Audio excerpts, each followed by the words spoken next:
Welcome back to the channel. Today we have a new build, but it's freezing out here, so let's do the important part that we have to do outside and then get it inside, and I'll tell you all about it.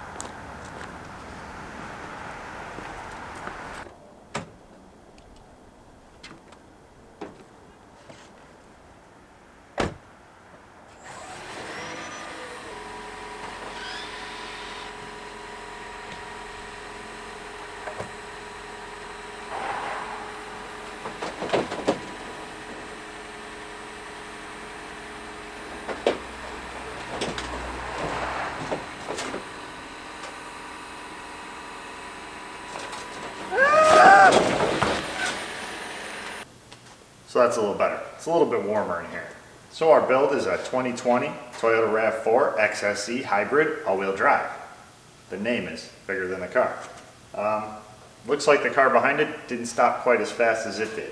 So it's going to need a liftgate, rear bumper, and probably a rear body panel.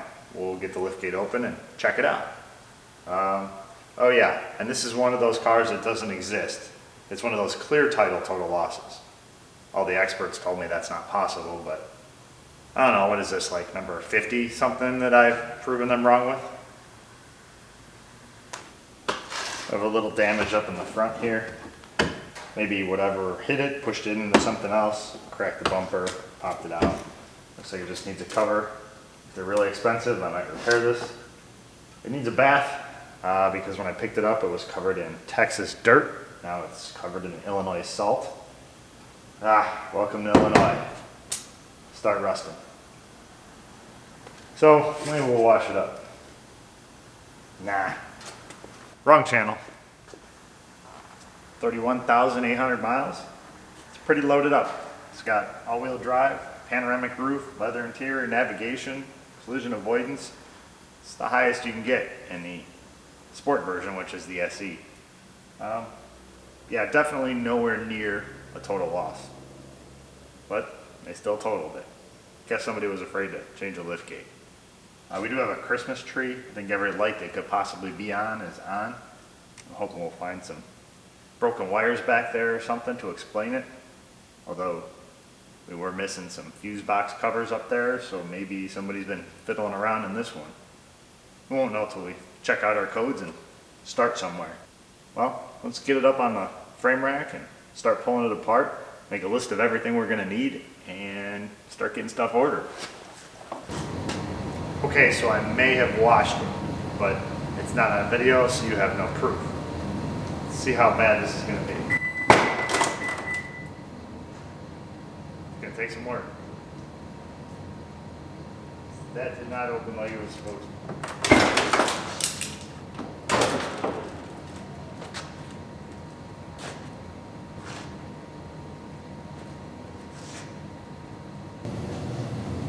So it opened, but it won't open all the way because this little cover here is catching.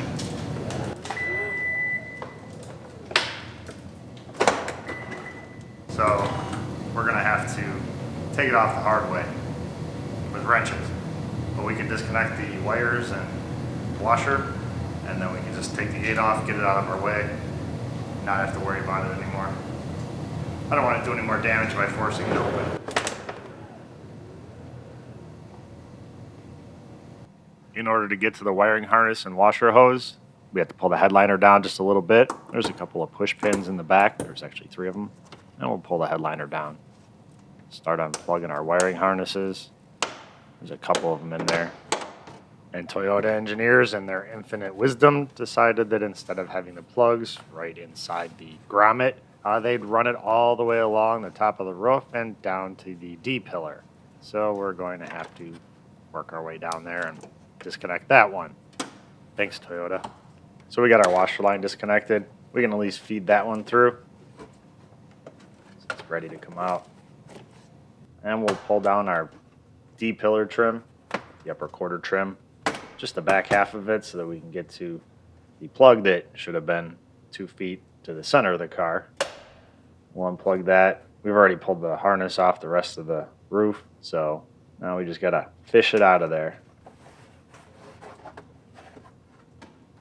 So we're going to feed the harness through the hole in the top of the jam. and the harness stays with the hatch. It's not very easy to work in here because the hatch won't open all the way up, so we're kind of tight on space. But if I start unbolting the hinges, I'm going to forget that I'm supposed to be taking the wiring harness off. And then I end up with a hatch that's no longer attached and only held on by wires, and it gets very awkward when I'm by myself and there's nobody to come unplug the wires. So to avoid that, we're just going to take our wires off and struggle a little bit so that we have a lot less struggle in the future and hopefully not a destroyed wiring harness. Now we're going to take the clips off for the lift struts. You don't have to take them all the way off. You can just disengage them and push the struts off. But because the hatch is not all the way open, there's quite a bit of tension on them. So I'm not sure how this is going to work. We're about to find out. See if I can disengage the clip and push it off of there.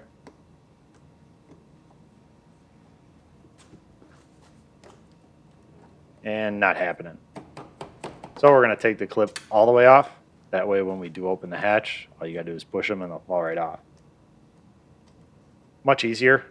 The hardest part about this method is not losing that tiny little clip. We'll go over to the passenger side, do the same thing. Pop the clip off. And that's that tiny little clip. So now we can start unbolting our hatch. We use our ratcheting hammer because there isn't much room for anything else in here. We'll take 2 of the bolts all the way out, 1 on each side. And we're just going to loosen up the outer ones on each side. Hopefully if we loosen them up, we'll get enough room that we can open the hatch up. And then get some power tools in here and do this the fast way. That's my theory anyway. We'll see how it plays out. There's a little hope for my theory because with every turn of the wrench, the gap between the roof and the hatch opens up a little bit. So maybe we can get this open enough that we can get some power tools in there, because taking this off with a wrench by myself, holding the gate at the same time, is going to be very awkward and disturbing. So I think we've reached the point where we'll give it a shot and see if we can get that top trim piece past our roof. Down a little bit. Push down on the trim piece. And we cleared the roof. So now we just push it up all the way. We can disengage the lift struts. And we can get in there with an electric ratchet. Pull the screws all the way out. Of course, they want to stay in the ratchet. Any other time, they'd fall right out. Bolt the other one. Toss that in the car. And we'll lift the hatch off. Not really heavy. It's made of aluminum, but it does have a lot of junk in it. Put a little duct tape up here so I didn't scratch it up when I opened it. But because I loosened up these bolts, it gave it enough room that it had an extra ½ inch so it would slide in like it's supposed to. That's why I was able to open it all the way up. Yeah, hard part's done. Now we gotta pull out some more stuff back here, and I told you this thing was fully loaded. It's got an indoor pool. So I know you're confused, because I was too. That was the clip that holds the molding on the outside of the glass. It's supposed to be attached to the glass, but since we don't have one, it fell into the car. And the rest is just some trim pieces for the gate and whatever else is laying in the bottom of this. Now our spare tire is kind of wedged in here, so we're going to let the air out of it. There's a little attachment. You can find those in my Amazon store, and it basically holds the valve stem in and allows the tire to deflate. I don't have to sit there and push the little valve stem in. So once we got some air out of it, makes it a tiny bit smaller. We'll pry the little hold down out of the way. It's just plastic. I mean, it should be like a $5 part, right? Nope. Toyota wants 75 bucks for that thing. I refuse to buy one. So our tire's out.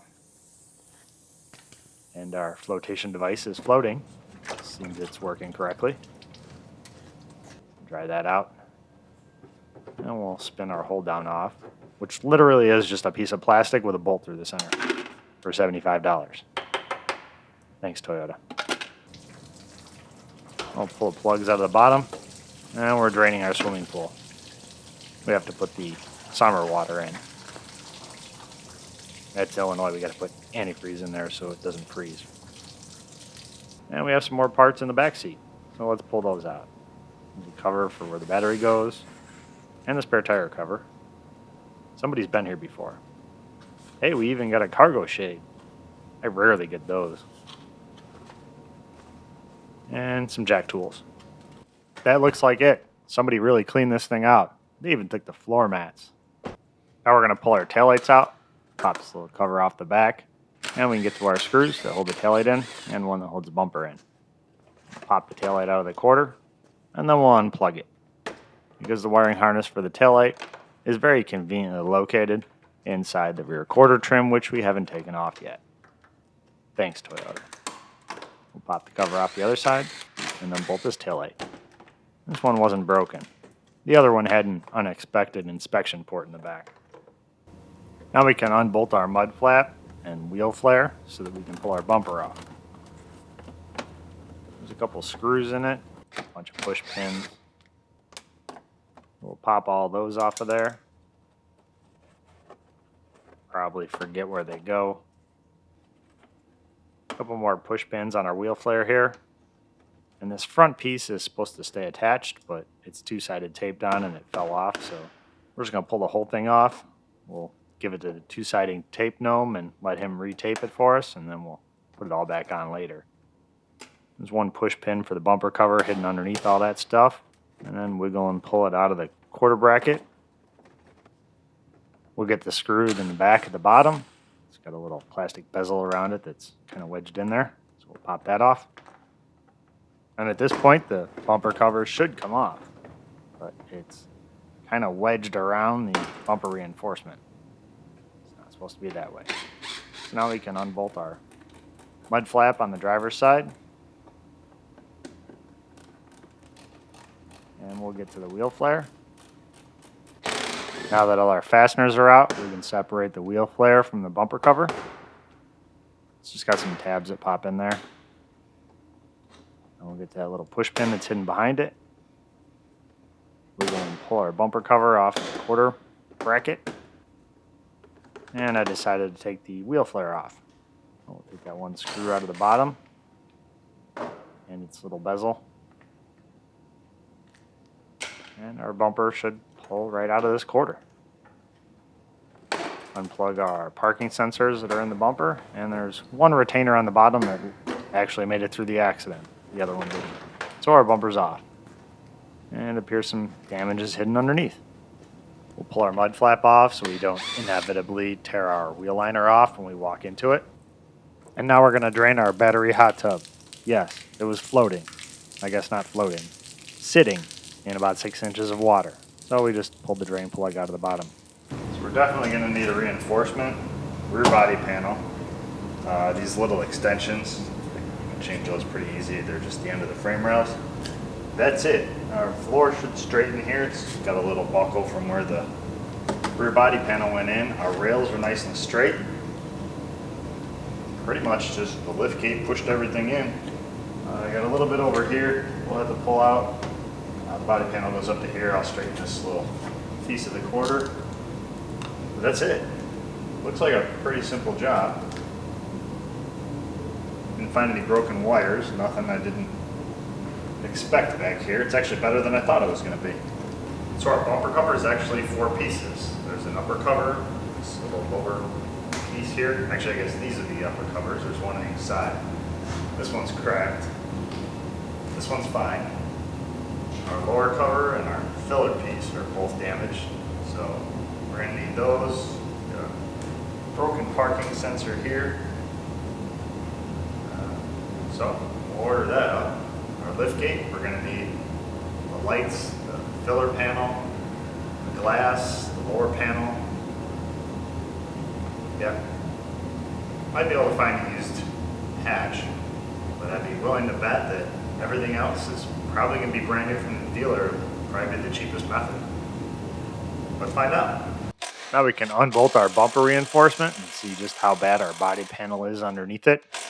There's just 3 bolts on each side, and they have a little bit of tension on them because it's not supposed to have that bend in the center. There's a couple alignment pins on it, so even if we take the bolts out, it's still going to be stuck on there. So we're going to leave one bolt in there, and we're going to use our reinforcement removal tool to tap it off of there. Then we'll pull that other bolt all the way out. That way we don't end up with it falling on our toes, because I'm not wearing my OSHA approved steel-toed flip-flops. So our rear body panel is pushed in quite a bit. It doesn't really matter. We're going to change it all, so we really don't care what it looks like. But we are going to have to pull it just to get the panels around it nice and straight so that our new body panel fits up where it should. Our spare tire well is a little bit rolled in at the edges, but we can straighten those out. No need to change that entire spare tire well. That's just extra welds we're disturbing for not a whole lot of benefit. So we have all kinds of lights. You can see most of them here. There's some that you can't see back there. We'll see if we can figure out why they're on. Some might be on because I have the hatch off now, but those were all on when I started. I'm guessing we're going to find a blown fuse somewhere. Just my guess. Alright, our code scan is done. Let's see what we have here. No engine codes. It's good. No hybrid controls. Don't want to get into that system if we don't have to. We got a couple communication codes. Rear gate module to be expected since it's no longer attached. Navigation control module, I have to find out where that's at. Clearance codes. We disconnected the bumper, so those make sense. And those are all okay. Stoplight switch circuit. Looks like the steering angle sensor might need to be recalibrated.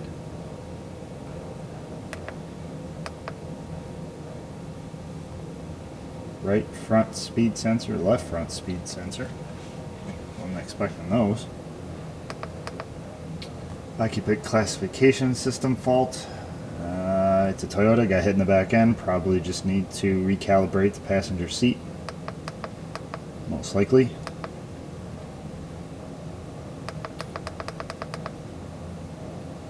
Oh boy. Lift gate, no problem.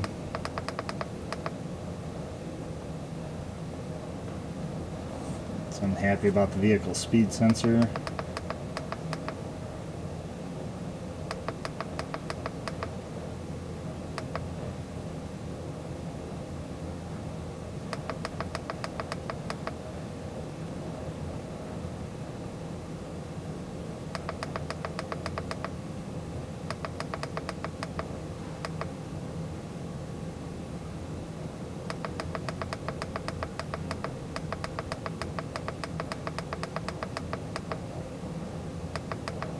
Alright, we're all the way through. So we have our frame rack on a stick. We're going to line up our drive. Looks like about a 5-pound iron. 4. Okay. Well, it's going to take a couple hits to get to the green here. We're just going to bash it out of there. Save ourselves some time of pulling. Relieve a little bit of stress. Not exactly the same kind of stress relieving we're going to do in the future, but this is definitely more for me than the car. It's trying to get over all the wonderful things the Toyota engineers left for me while working on this. And no, I don't hate Toyota. Just some of their plug placement and the way they design things just leave me scratching my head. Ship it! Now we'll throw it up on our frame rack. Just going to lift it up. We'll throw the stands underneath it because we need to work underneath. And this is much easier than bringing it over on the other lift. Let it back down on our stands. And yes, I do trust working underneath them because a lot of people do ask. As you can see, I climbed underneath. So we're going to unbolt the exhaust, just the muffler. It unbolts here and it's from Texas and those bolts come right out. Why not? Look, more water. It's kind of a theme. I didn't think it rained that much in Austin. Now I can pull the muffler out of the rubber hangers. And one more hanger in the back. The accident dislodged the right side one. And we'll take the whole muffler assembly and set it off to the side. Now we can unbolt our trailer hitch. This is the passenger side. Not a whole lot of room because the battery tray is in there. So we have to use a ratcheting hammer for that.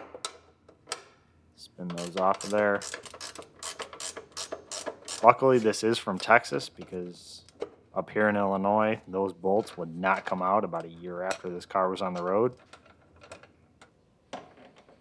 Driver's side is a little more friendly. You can get an impact in there and unbolt them. And slide the hitch off. Now we can unbolt the heat shield. There's just 4 nuts that hold it up. There's studs that are on the bottom of the wheel well. A little wiggle and pull and comes off of there. Now we can unclip our wiring harness on the driver's side. It just clips over a couple studs in the body panel. We'll unplug our radar sensor, unplug the little beeper, and unplug the plug for the rear bumper. And we can unbolt our radar sensor. We're going to throw this someplace safe. We're going to do the same thing on the passenger side. Unbolt our radar sensor and put it in a safe place, because if they do get dropped, you're supposed to replace them. Pull our wiring harness out, and we'll get to the clips we can. We can't get to that last one, so we're just going to leave it for now. Now we'll unbolt our battery hold down.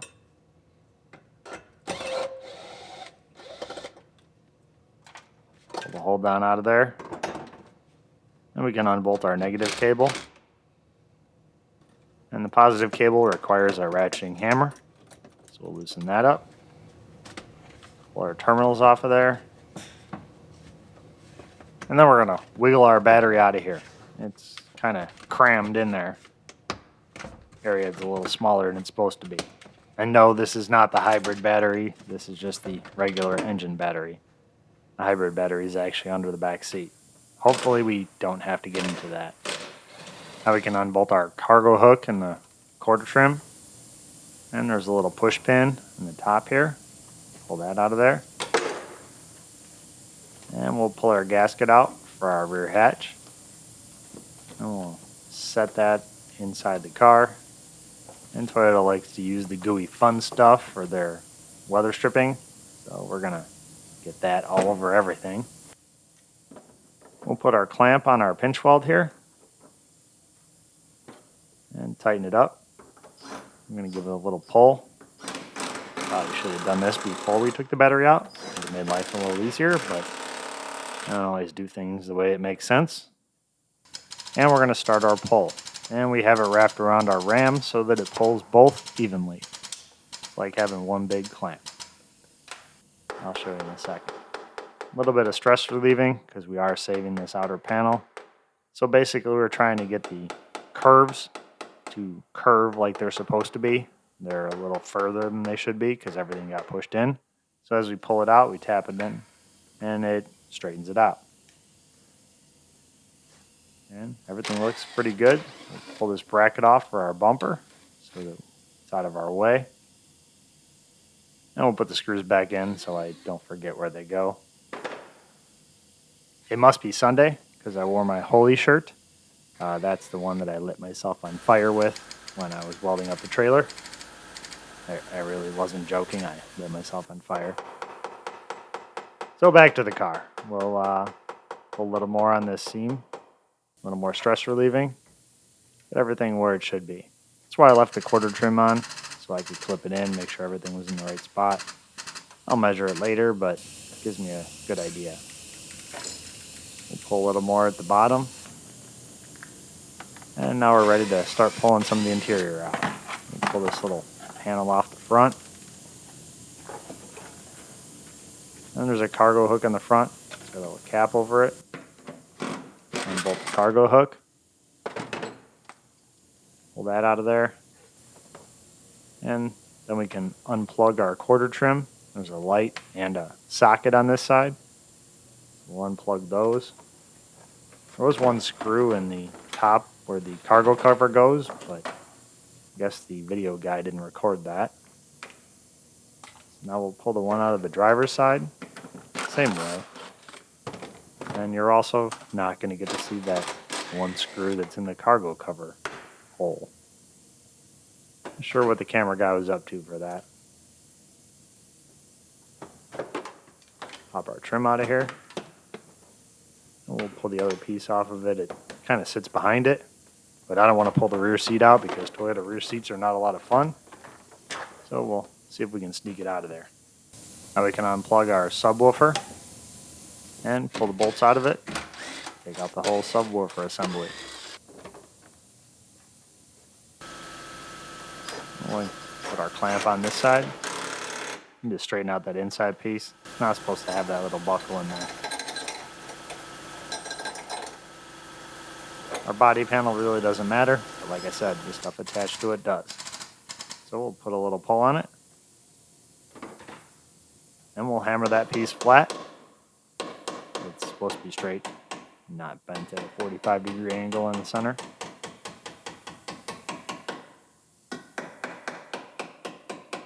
So it's easier to do this now with the body panel on it.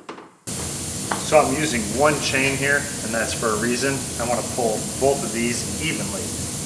This chain goes around, makes a loop here and a loop here, and then just slides on here. So it'll pull both of them together. If I use two separate chains, one to here and one to here, it's going to pull, and if slack comes out of one before another, it's going to pull that one more. This way, as the ram goes back, it equalizes as it turns around the back here. The only way we wouldn't have completely even force on both sides is if the links get caught right here, but they'll slide over. So that way, we're just going to pull these as if it was one big clamp, because I don't have one big clamp. So now we can put a pull on our body panel with our enormous clamp here. And we're going to hammer out this little bracket that basically holds the body panel to the floor, gives a little extra support. And we'll start hammering out our body panel and pulling out our wheel well. We'll go over to the passenger side. We're going to do the same thing. We're going to straighten out that little piece up at the top there. This one wasn't bent quite as bad, which is weird because this side was hit a little bit harder. I'll move our clamp down. We'll start pulling a little lower on the body panel and straighten out that lower bracket. Probably going to get new ones, but at least I'll have them straight in case I decide to reuse them.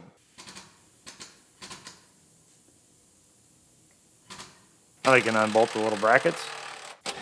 Toss those in the pile.